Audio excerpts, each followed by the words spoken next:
Muy bien, buenas noches. Buenas noches, licenciado. Buenas noches, licenciado.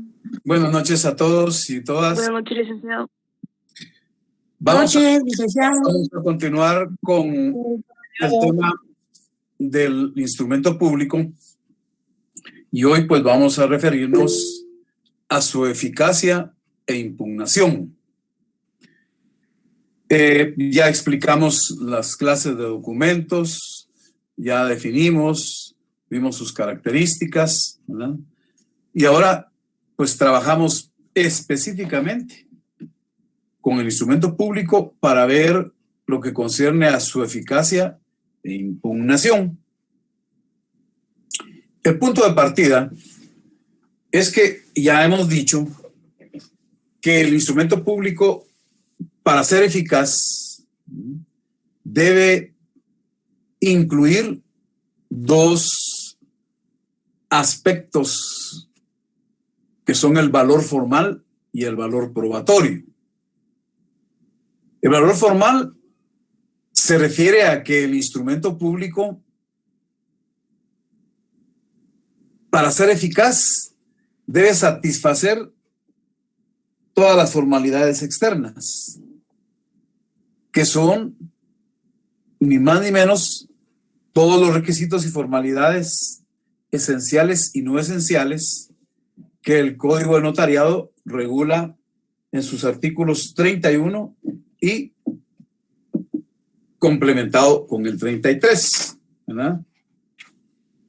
Pues el artículo 31, de manera taxativa, en forma expresa, dice: son formalidades esenciales de los instrumentos públicos. 1, el lugar y fecha del otorgamiento. 2, el nombre y apellido o apellidos de los otorgantes. 3, razón de haber tenido a la vista los documentos que acreditan la representación legal suficiente de quien comparezca en nombre de otro. 4, la intervención de intérprete cuando el otorgante ignore el español. 5, la relación del acto o contrato con sus modalidades. Y 6, las firmas de los que intervienen en el acto o contrato o la impresión digital en su caso. Entonces, ni más ni menos significa que el valor formal del instrumento público se va a entender satisfecho, y eso le da en alto porcentaje eficacia al instrumento público el que satisfaga, que cumpla, que llene, que contenga estos 6 requisitos que regula el artículo 31, ¿verdad? Y también los no esenciales, que por discriminación se diría que son requisitos no esenciales todos los que no son esenciales, porque el código no los enuncia expresamente.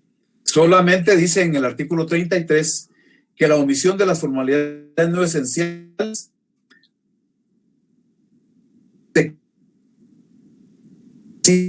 según el caso. Entonces,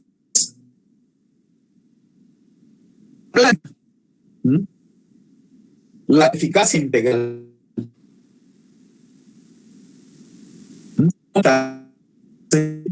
con el probatorio. Licenciado, perdone que le interrumpa, no sé si es mi internet, pero se le escucha así entrecortado. Sí, yo pensé que también era... Igual, yo estoy interpretando. y también Yoli se le escucha entrecortado. Igual, licenciado.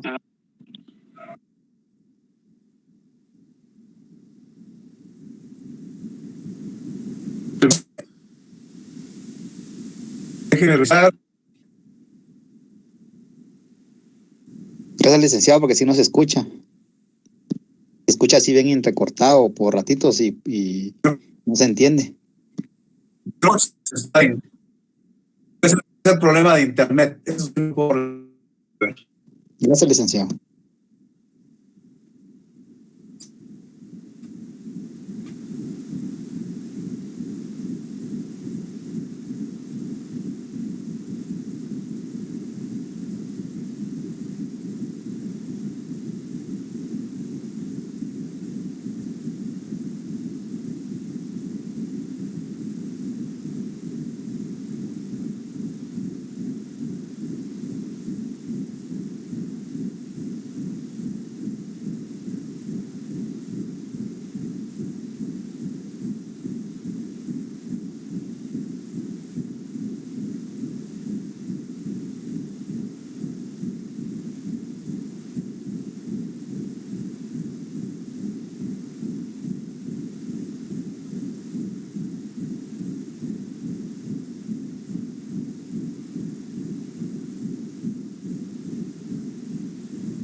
Una pregunta, jóvenes. Diga. Sí, compañero. Compañero. Sí, compañero.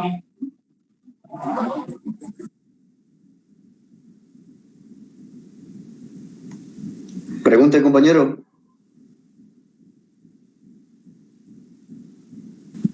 Ya no estás en el restaurante, Omar. Ahora voy en el carro. Muy bien, muy bien. ¿Me escuchan? Sí, licenciado. Ahora sí, mi estimado. Claro, licenciado. Fuerte y claro. Muy bien. Bueno, entonces, retomando el tema, he indicado pues que la eficacia del instrumento público reside en dos aspectos. Por un lado, su valor formal y por otro lado, el valor probatorio. Esto para que tenga plenitud de eficacia, para que sea una eficacia integral. El valor formal satisfaciendo todos los requisitos del artículo 31, que son los esenciales, y los que no son esenciales, pues los contempla el artículo 33, ¿verdad? Los que no aparecen como esenciales, pues se tienen por no esenciales. Pero también debe satisfacer el valor probatorio, es decir, que no esté afectado por nulidad o por falsedad. Entonces, la eficacia integral o plena del instrumento público significa que el instrumento público debe cumplir su eficacia en ambos sentidos.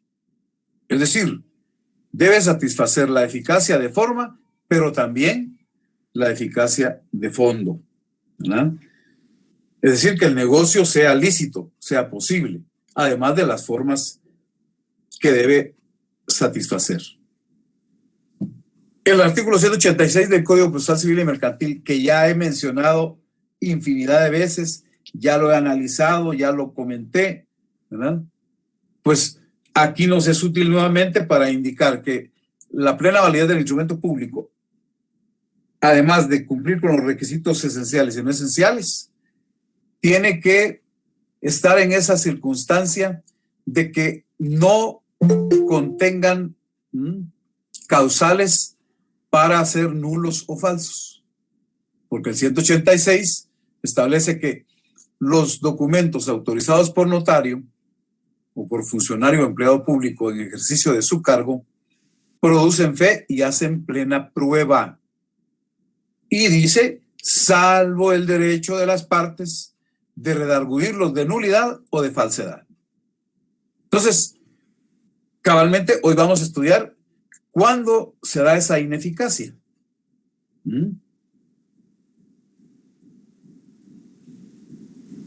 La presunción de que hay nulidad o falsedad propicia la impugnación del instrumento público, entendiendo como impugnación aquel acto mediante el cual se combate o se ataca jurídicamente la validez o eficacia del instrumento público, ya sea argumentando nulidad o argumentando falsedad.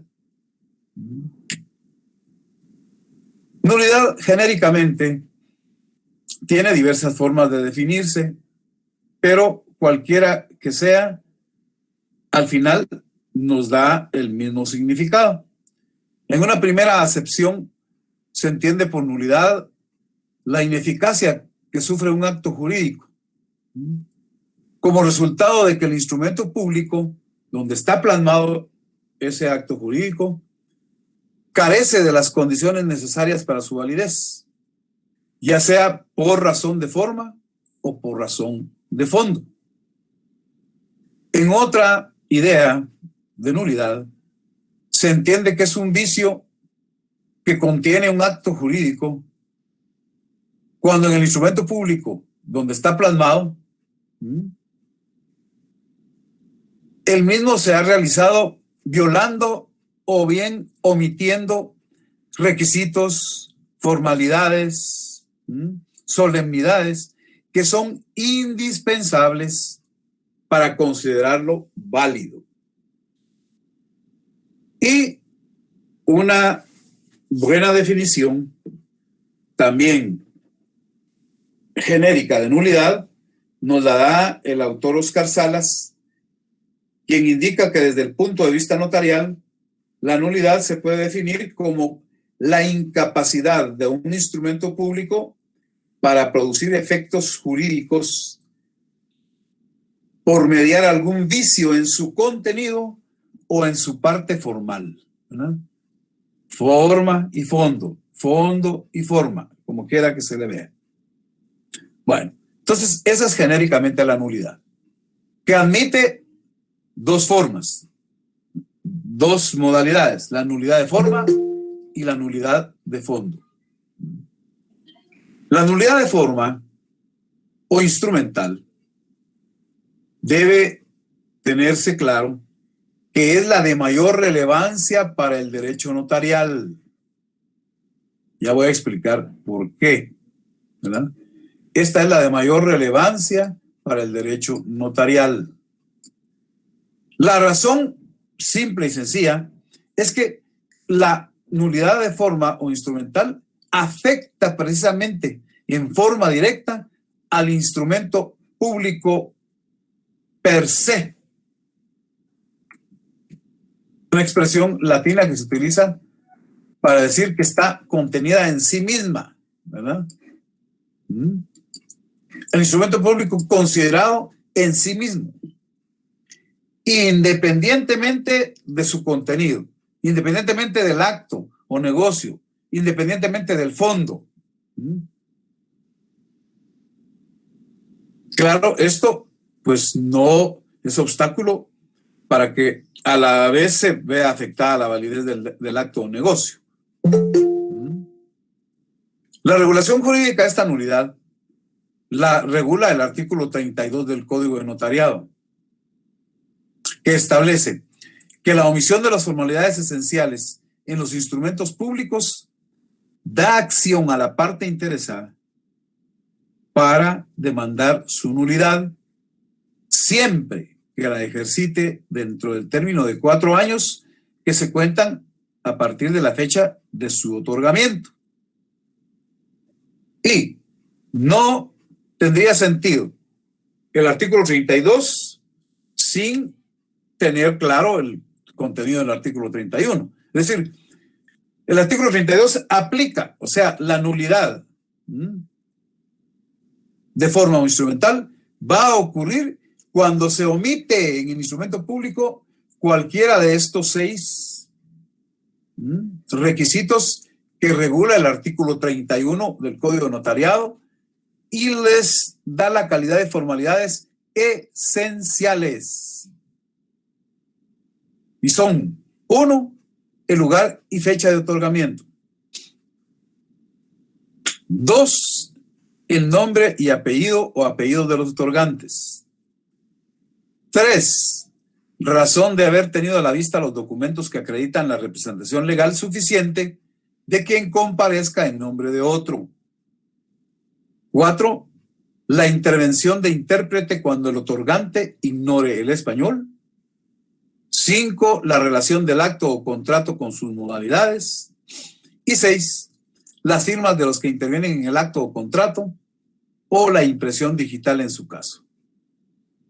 Entonces, conclusión preliminar: si en un instrumento público no se ha satisfecho alguno o varios de estos requisitos, da acción a parte interesada para impugnar por nulidad de forma.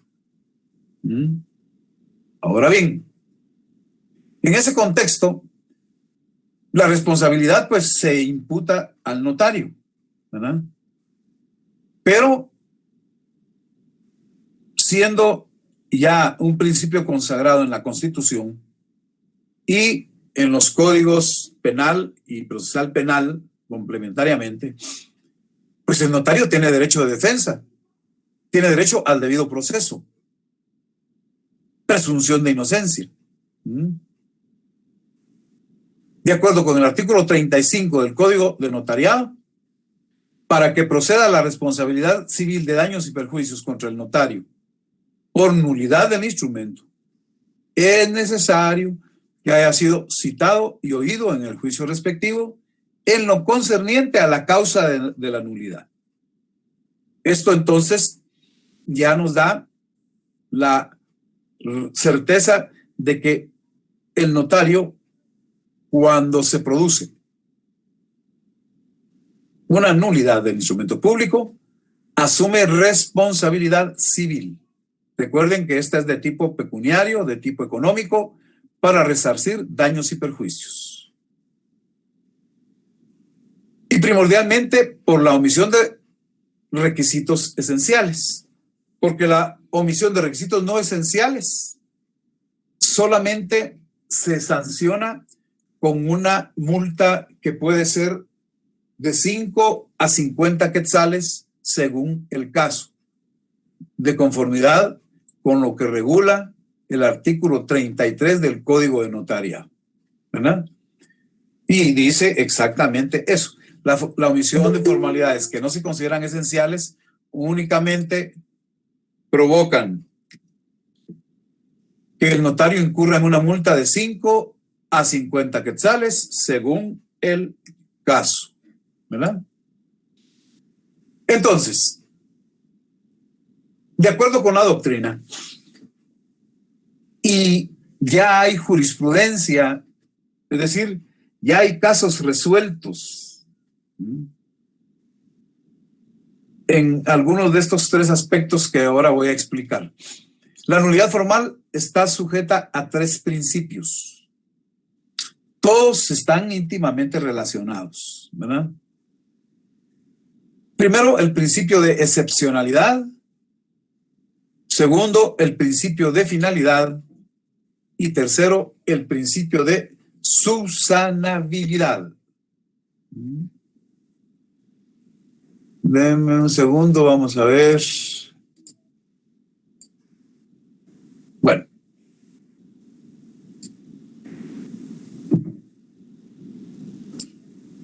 Entonces, se explica cada uno de esos principios de la manera siguiente. Principio de excepcionalidad.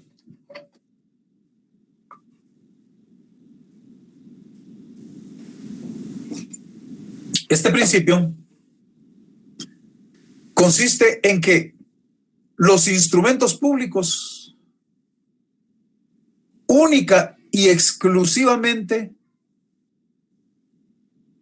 pueden declararse nulos en los casos regulados de manera expresa, directa y categórica en la ley. Si no está contemplado algún aspecto que dé lugar a la nulidad, si no está plasmado en la ley, no se puede argumentar e impugnar por una causal no contemplada legalmente. Aquí cobra vida, pues, el juspositivismo en su máxima expresión, ¿verdad?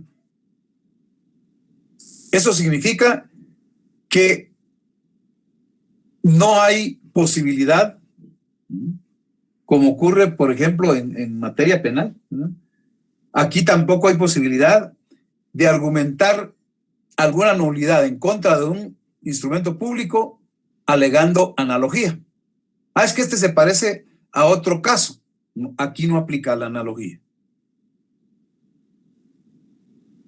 Y en ese orden, ¿verdad?, hay que señalar que desde los años 70, fíjense ustedes, hace más de 40 años, ya existía jurisprudencia al respecto. Ahora, ¿por qué la doctrina, y ya también sustentado en jurisprudencia, establecen que solo los casos contemplados en la ley pueden provocar la nulidad? Porque se protege el interés de los particulares. Si las partes en un instrumento público celebraron un negocio de compraventa, de arrendamiento, de mutuo, de donación, de testamento, cualquiera que sea el negocio.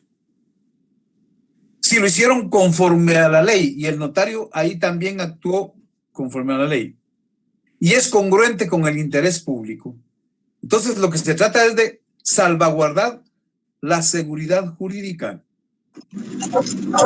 Es decir, que el interés de los particulares.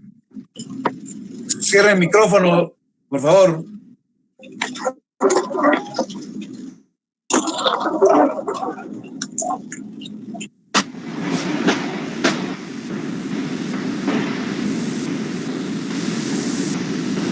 Alguien tiene abierto el micrófono que no permite que escuchen bien los compañeros. Kimberly, buenas noches. ¿Nos hay, Kimberly? Gracias, compañero. Bueno, entonces la idea es que se protege.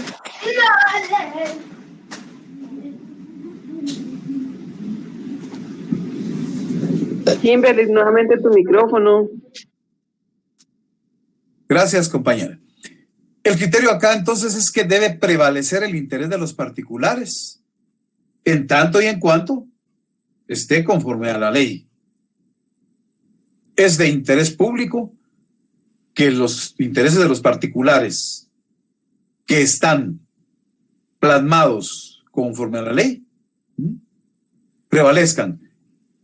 Solo así se puede conseguir un principio que estudiamos al inicio, ¿verdad? Que es típico del derecho notarial, que es la seguridad jurídica. Si no, imagínense ustedes, se crearía un marco de incertidumbre, ¿verdad? Y porque al final de cuentas, si hubo alguna causal de forma que sea materia de nulidad, no es culpa de las partes. Por eso ya vimos, la responsabilidad es de tipo civil para el notario. Entonces, la doctrina, y repito, ya hay jurisprudencia en que solo se admite alegar la nulidad en los casos establecidos en la ley en forma expresa, en forma categórica, para proteger el interés de los particulares y para garantizar la seguridad jurídica.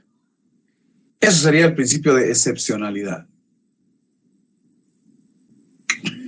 que está íntimamente ligado a este principio de finalidad. El instrumento público tiene una finalidad que va de manera directamente vinculada a la voluntad de las partes. Imagínense, las personas que otorgan un contrato de compraventa, pues el comprador quiere comprar, el vendedor quiere vender, y han buscado la intervención de un notario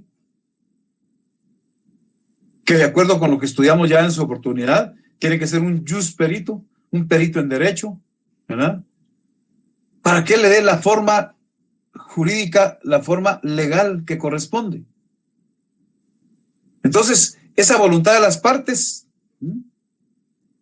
tiene que estar orientada conforme a derecho. Entonces, por eso se establece como principio en el tema de la nulidad que la finalidad que las partes persiguen en el instrumento público, si esa finalidad es lícita y es posible, prevalece sobre el aspecto formal, ¿verdad? Ya se determinará que pues faltan requisitos, se omitió alguno o varios requisitos, pero se va a sancionar al notario si no logra demostrar lo contrario, pero no puede ser afectado el fondo porque ahí está plasmada la voluntad de las partes. Por lo tanto, la nulidad de forma no significa una falta de eficacia total, es relativa. Eso sí, no hay que olvidar que sí implica una especie de falta de fortaleza instrumental, pero es de forma. Pero aún así, está por encima la finalidad que las partes persiguen, siempre y cuando esa finalidad sea lícita, sea posible y sea congruente con la moral y las buenas costumbres, dice el Código de Comercio, ¿verdad? Ese es el principio de finalidad. Y también el principio de subsanabilidad. En el marco de la nulidad de un acto jurídico, se cuenta y se toma en consideración el principio de finalidad, como ya lo dije. Es decir, que el objetivo o destino del instrumento público prevalece sobre el formalismo del mismo, siempre que esté conforme a derecho. Por lo tanto, en los casos contemplados por la ley, es posible subsanar determinadas formalidades mediante instrumentos públicos de aclaración o ampliación, ¿verdad? Aquí agreguémosle, es posible que el notario pueda subsanar determinadas formalidades mediante instrumentos públicos de aclaración o ampliación. Bueno, miremos, dice el artículo 77.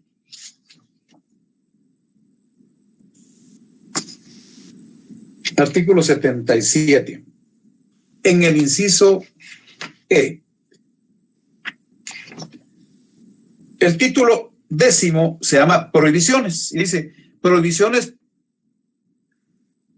artículo 77, al notario le es prohibido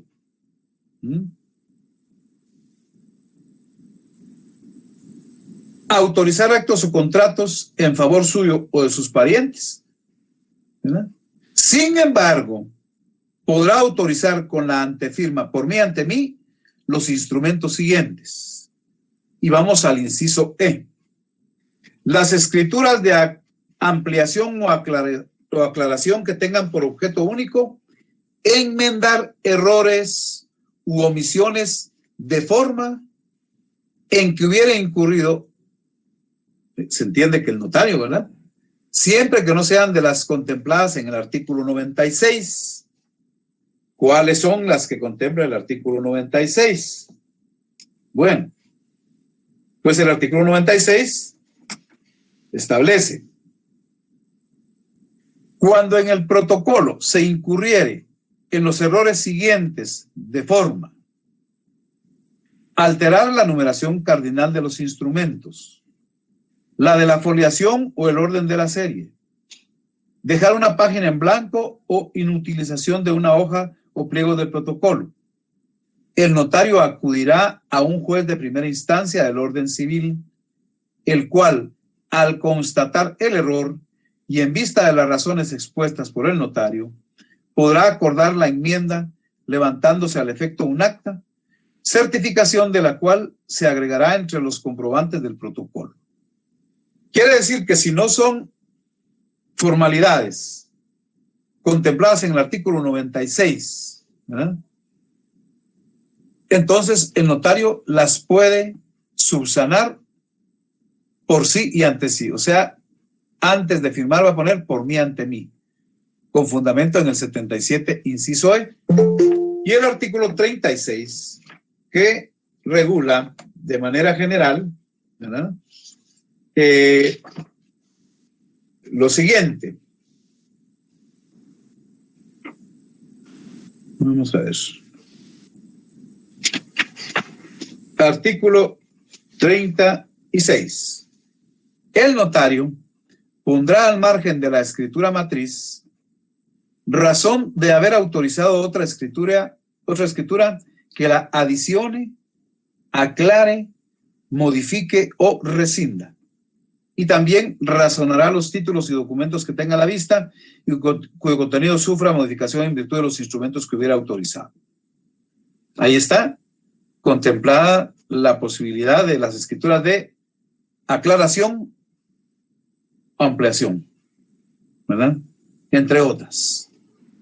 Bueno, entonces, en síntesis, una primera conclusión es que la nulidad de forma o instrumental se rige por principios: el de excepcionalidad, el de finalidad y el de subsanabilidad, con la explicación que cada una de esos principios le corresponde. Como ya se explicó hace un momento, también existe la nulidad de fondo. En este caso, este tipo de nulidad ocurre cuando en el contenido de un negocio jurídico que está plasmado en el instrumento público, se llega a la conclusión de que su objeto resulta contrario al orden público o resulta contrario a leyes prohibitivas expresas, o bien porque concurren, o más bien porque se omitieron o no se tomaron en cuenta los requisitos esenciales que establece el Código Civil.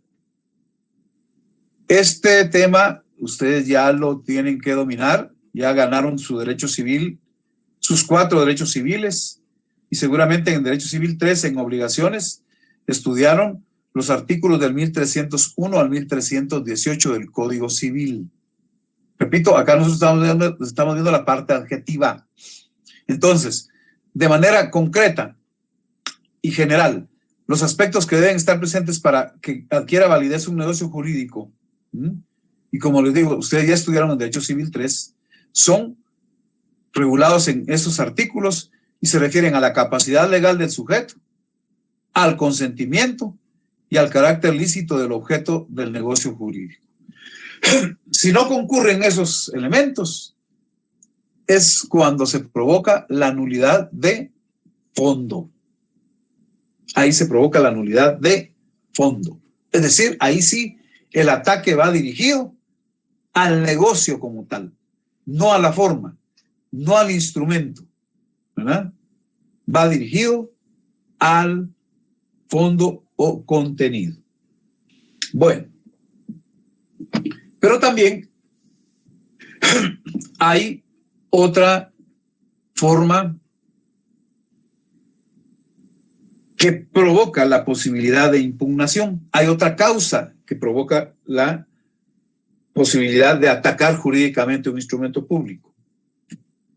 Y va a ser la falsedad.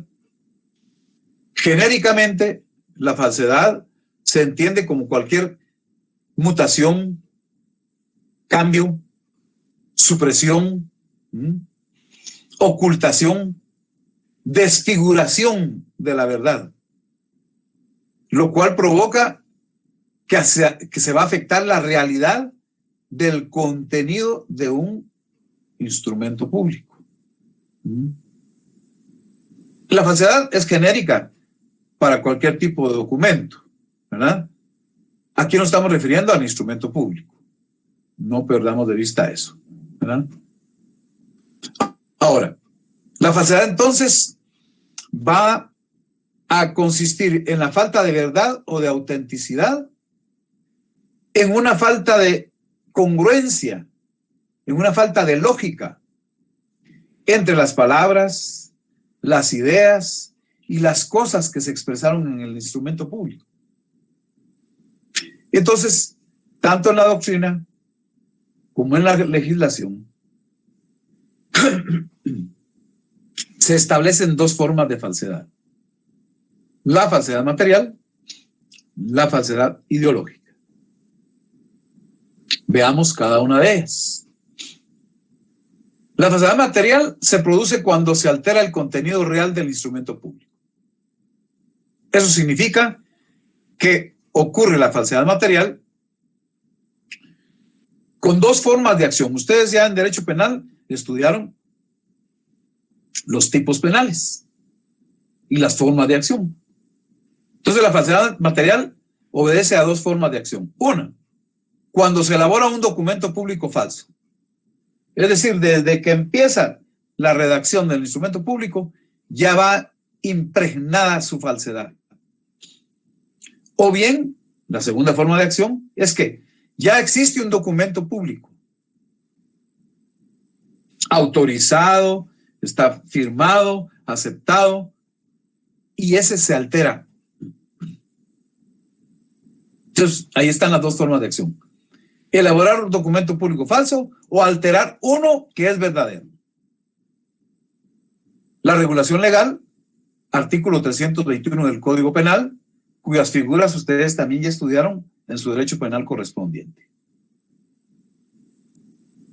Y está la falsedad ideológica.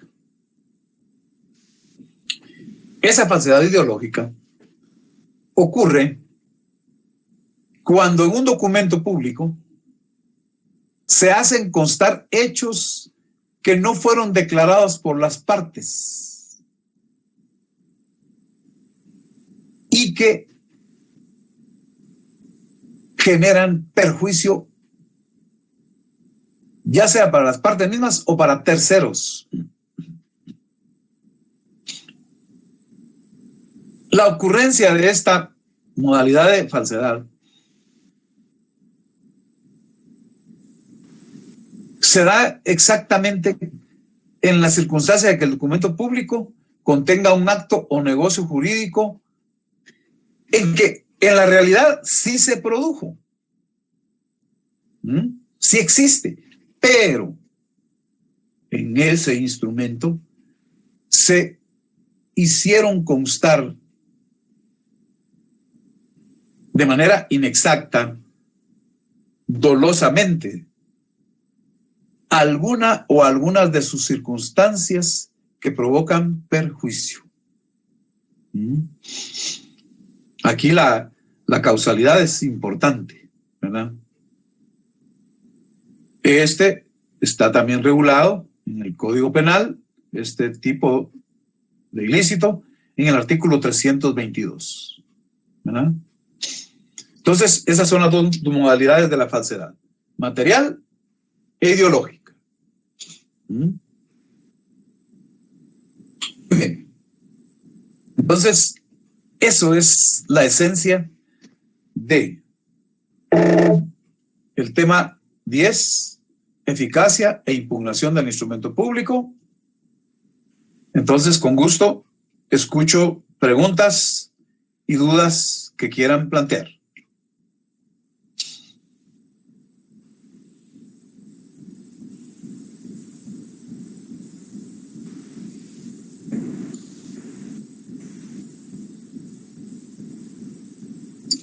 ¿No hay dudas?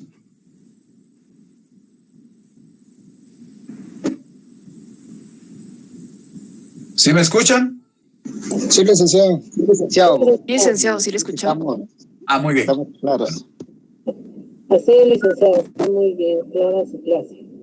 Si es totalmente comprensible y claro, pues me alegra.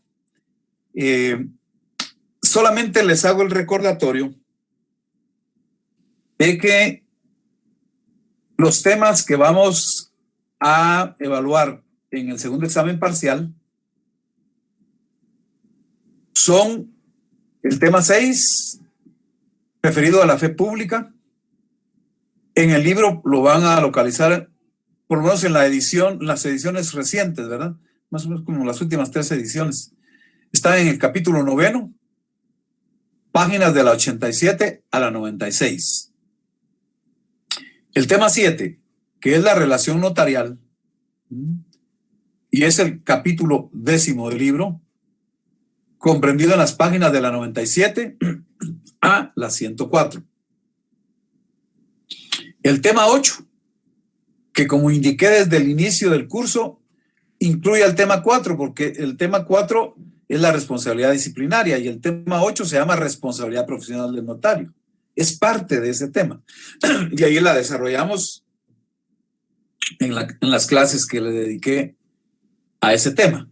Entonces, en el libro están, en el capítulo 7, páginas de la 63 a la 69, y en el capítulo 11, páginas de la 105 a la 114.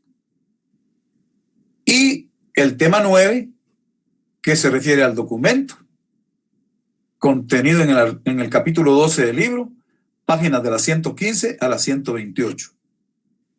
Eso implica que el tema que he desarrollado hoy para terminar de explicar la eficacia e impugnación del instrumento público, ya no forma parte del segundo examen parcial, ¿verdad?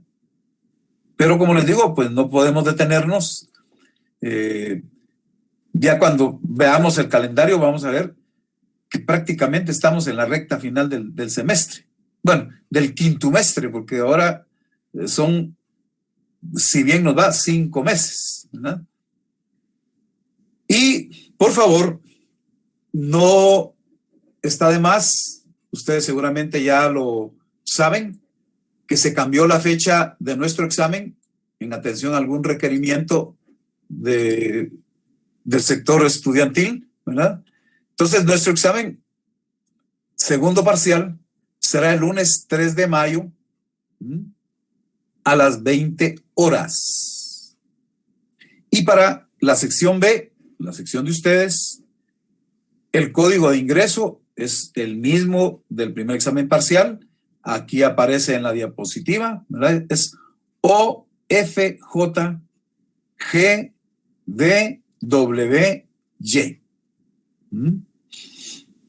Tomen nota de eso. Si no habían copiado esto, pues o cópienlo o tómenle una foto, ¿verdad?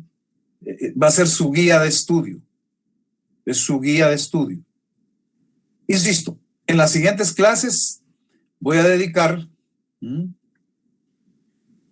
los tiempos para repasar.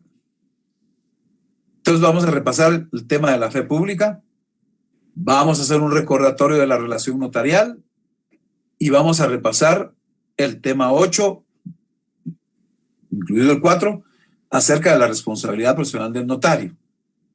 Ya el tema 9 lo he repasado, ¿verdad? Y como les digo, muy ligado al tema 10 porque no se pueden dejar de desarrollar los dos de manera conjunta para tener una mejor comprensión del mismo, ¿verdad? ¿Estamos? Entonces, indudablemente, pues en las fechas en que tienen examen día martes y jueves, será imposible impartir clase. Pero en la siguiente semana, en la última semana de exámenes, pues sí vamos a tener clase martes y jueves, ¿verdad?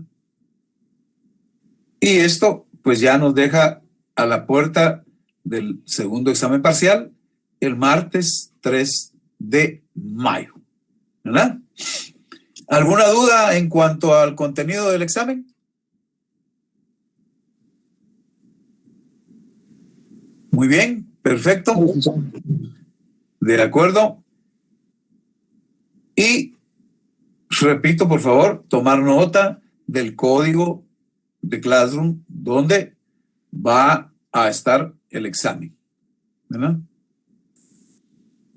Muy bien, entonces con esto concluimos el repaso y desarrollo ampliado del tema 10 relativo a eficacia e impugnación del instrumento público. Repito, este ya no es materia del segundo parcial. Este ya lo destinamos al examen final, ¿verdad? Bueno, quedo a su disposición. Si surge alguna duda, algún comentario, pues con gusto lo escucho. Y si no, pues nos vemos, primero Dios, el día martes. Feliz noche, licenciado. Gracias. Igualmente. Feliz noche. Feliz noche, licenciado. Gracias. Igualmente, por nada. Gracias, igualmente. Feliz noche, licenciado. Gracias. Igualmente, gracias.